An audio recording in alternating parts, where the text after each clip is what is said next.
Welcome to Metalogic Mind Shots, where we offer you philosophical and psychological shots for thought.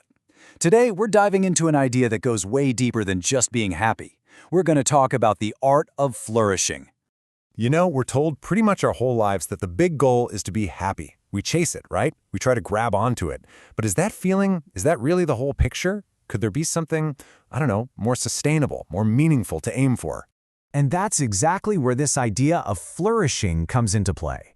It's about shifting our focus from chasing this fleeting feeling of happiness to exploring a much richer, more resilient way of living.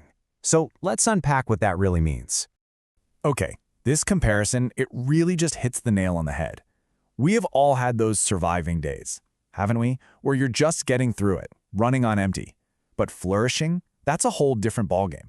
It's about actively engaging with your day, feeling like there's a point to it all.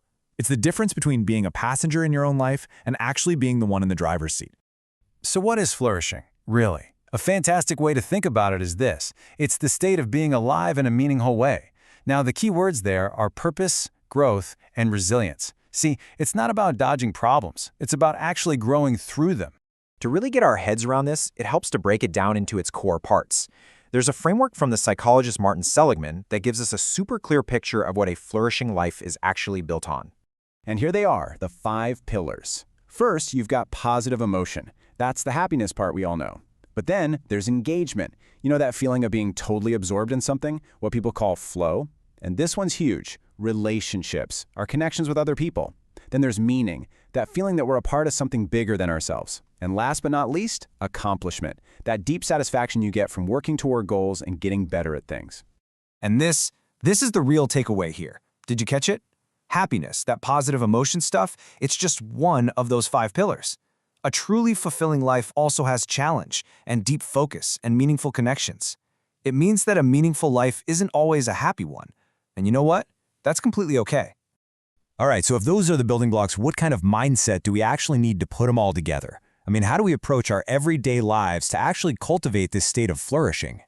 This is a game changer. Learning to respond instead of just reacting. Reacting is that automatic, gut-level thing. Your boss sends a sharp email, you instantly feel angry or defensive. But responding, that's where you create a little bit of space. You pause, you think about it, and you choose how to act based on your values, not just that first knee-jerk impulse. And this right here is the heart of that responsive mindset. A setback is not a final judgment on who you are. It's just data. The flourishing mindset doesn't see failure as some kind of dead end. It sees it as a lesson. It's all about what you do next. That's what really matters. Which leads us to a final and absolutely crucial point. Flourishing isn't a destination. It's not some secret you unlock and then poof, you're done. No, it's a deliberate practice, something you have to actively and intentionally work on every single day.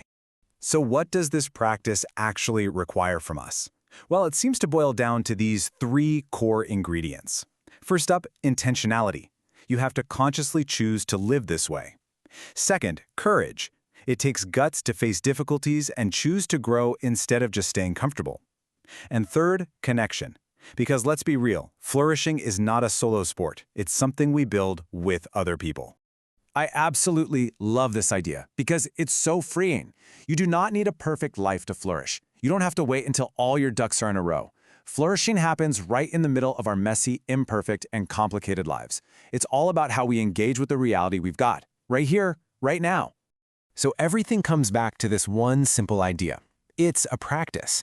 It's the little choices, choosing to respond instead of react, sending that text to a friend, or spending 5 minutes on a skill you actually care about. So the final thought we'll leave you with is right here on the screen. How will you start your practice today?